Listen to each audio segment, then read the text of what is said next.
Okay, hi, I am Liz Greene, and I am an assistant professor at the College of Nursing, and I am also a psychiatric nurse practitioner providing care at the Behavioral Health Innovation and Dissemination Center.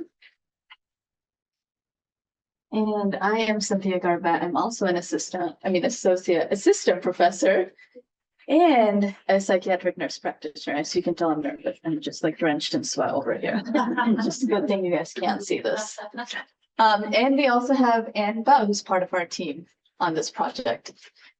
I know there's a lot of words on this screen. We'll get to it. But first, I wanted to start out with a story, because as you all know, stories are powerful and they resonate with us. I didn't have these things on my arms a few years ago. How many of you know what these are and what it's for? Type 1 diabetes. 2 years ago, I started getting sick. I knew something was wrong. So I went and had some labs done. Everything came back normal. My A1C was normal. Quickly after, within about 2 months, I started going blind. I was driving my kids to their soccer practice. And honestly, I couldn't see the freeway signs. And again, I thought maybe I'm just getting older. Maybe I need glasses. So I really started looking to purchase glasses. I'm like, I can get really cool glasses now. Anyways, and then the turning point was I walked up to a stranger and I'm like, oh, where's Emma? It was nice to see her yesterday. And the dad said, I think you have the wrong person. So I went and got my labs done, right? I checked my labs again. And at this point, within 2 months, my A1C had gone from a 4 to a 13. And my blood sugar was in the 500s. So I did what any person would do. I went to the ER. And at the ER, my blood sugar was, at this point, it was 500. And remember laying on the bed and had my husband, who is an MD and I'm a nurse practitioner. And I had him turn the lights off because it was hurting my head. Everything was blurry. Everything was hurting. And I'm like, turn the lights off. And then the providers come in, they turn all the lights on. They tell you things. They tell me, here you go. Here's metformin. You have diabetes. To which my husband responds, well, she has type 1. She needs insulin. Metformin's not what's indicated for her. And to which they all responded and said, okay, well, you're refusing treatment. You can take metformin or you can follow up with primary care. We don't do insulin in the ER. So I was sent home. This was a Friday night. And what I was told, again, I'm blind, can't see, can't read anything. They gave me printed discharge instructions that said, come back if your blood sugar increases. Within the time span at the ER, my blood sugar went from the 600 to the 800. So it already increased at that point. And then I was told, follow up with a primary care provider. Again, Friday night, I don't have a primary care provider. I told them that I don't have a primary care provider. Well, why don't you call them on Monday and set up an appointment? And like most of you know, it's not that easy to get an appointment that quickly. So I went home Friday night and I laid on the couch. Knowing what I know about type 1 and having my husband by my side, we tried really hard not to do any carbs. And luckily I'm still alive today because I had a friend that came over and gave me her children's insulin who has children with type 1. So this is where my story comes in. This is where this is where the work started. Because to me, this is meaningful. Knowing, doing, and being. And so we wanted to talk about how we can build competency-based curriculum into our psychiatric mental health nurse practitioner program to have our students gain more experiential learning. And so today, I hope the takeaways that you gained include thinking about new strategies to integrate simulation, experiential opportunities into your curriculum, into your courses, and also think about ways to standardize the clinical training that our students gain in order to address situations like this in a way that puts the patient first. And also, none of us are exempt from this, right? We work with patients. We've had situations where my students will say this to me because I'm pretty passionate about this and I talk about it a lot where I'm like, the relationship we have with our patient is so critical. And they'll say this, they're like, yes, that's common sense. I know how to listen to my patient. I know how to make eye contact. I know how to do all of these things. I know. Why are we talking about it so much? I don't think it's common sense because it's not being practiced. And I will say that because that was not my experience. And when it's not people's experience, we tend to just brush it aside, right? We're like, oh yeah, we're doing it. We talk about it. We know how to be that empathetic and that culturally sensitive, or practice cultural humility when we work with our patients. But it's not happening. So that's why simulation, we all know the importance of it. I'm not here to tell you, well, this is a big deal. Like, we all need to be doing simulation. What I'm here to talk about is we need to give practice.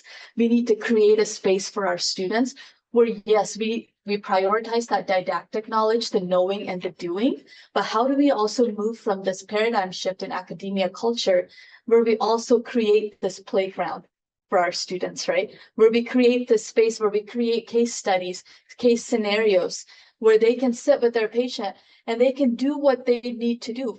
Complete a psych assessment. And can you also work on creating or start working on your professional identity? Because oftentimes we're so focused in academia, right? Students are so focused on, yes, what do I need to do to pass my boards? But also, can we create a space for them, like learning to drive, right? When you're learning to drive, you're so focused, I need to learn how to drive.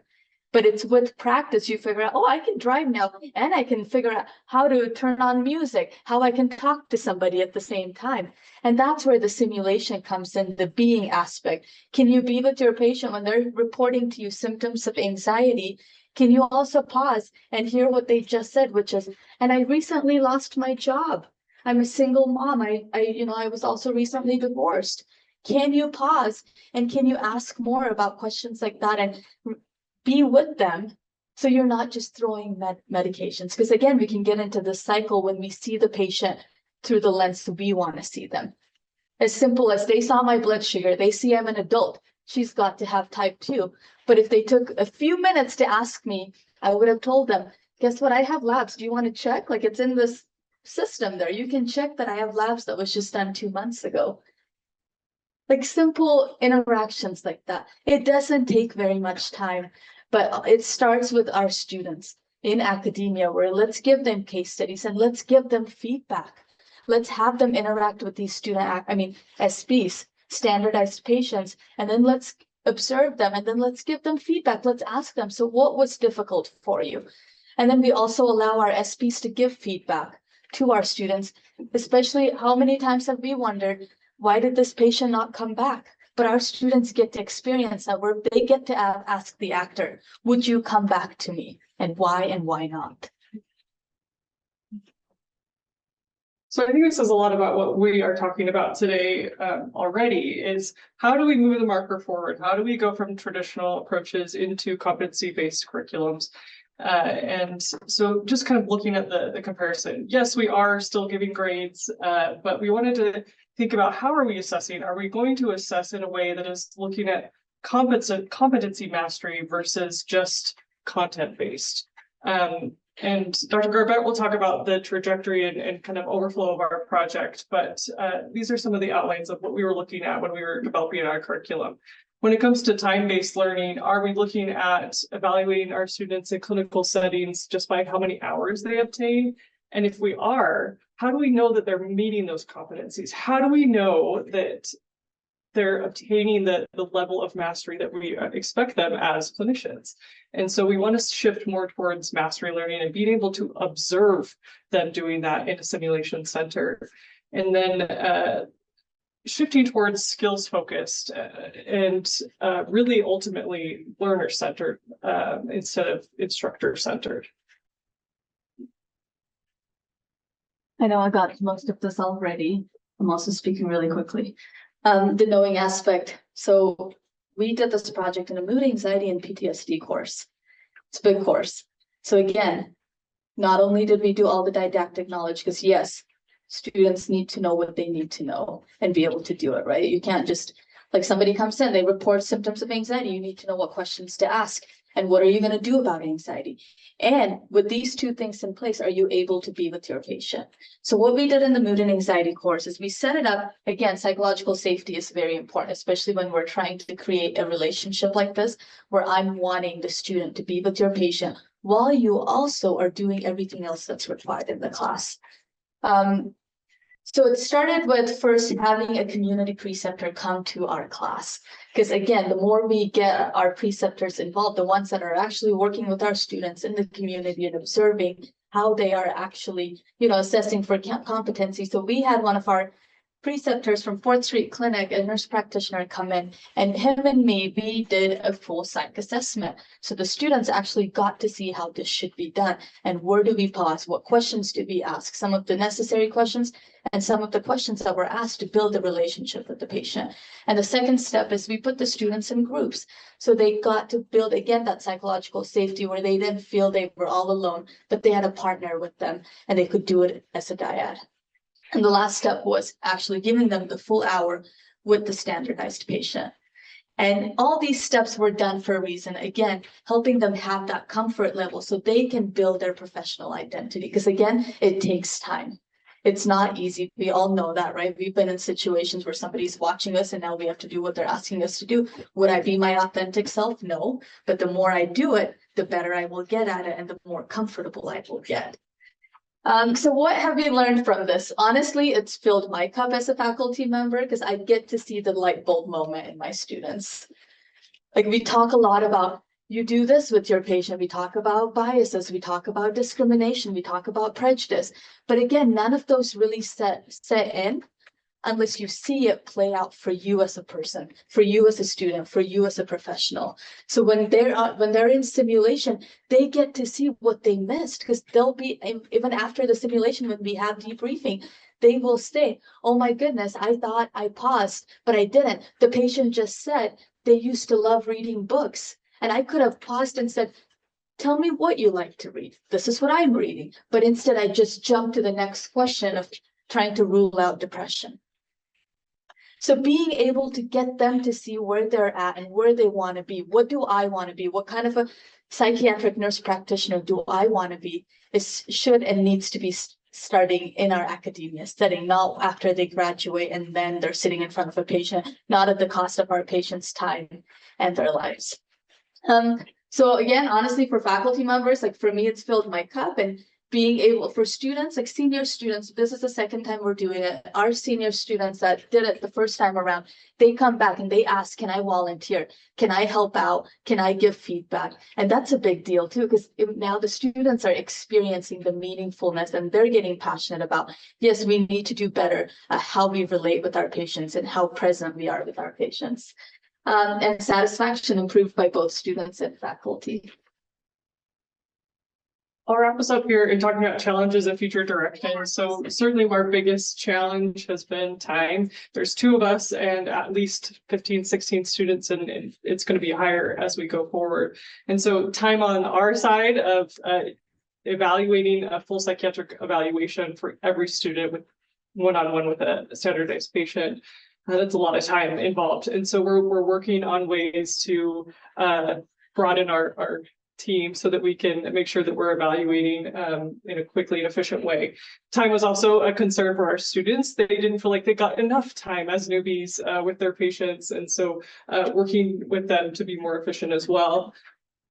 Priorities, of course, were a challenge. Students come in a little bit in the student mode and we want them to be in the provider mode. And so helping them, again, gain experience with repetition so that they start to become that provider. Feasibility and sustainability have been our challenges as well. And we're very grateful to be working with Anne and a wonderful simulation team to make this possible. And also debriefing. We've already begun integrating this into our clinical courses, and we didn't have a lot of time to debrief in the mood and anxiety course, so we wish that we would have had more time, again, going back to the time. So we hope to enhance the debriefing section of our simulation so that students feel that they can really integrate the information and collaborate and discuss. Awesome.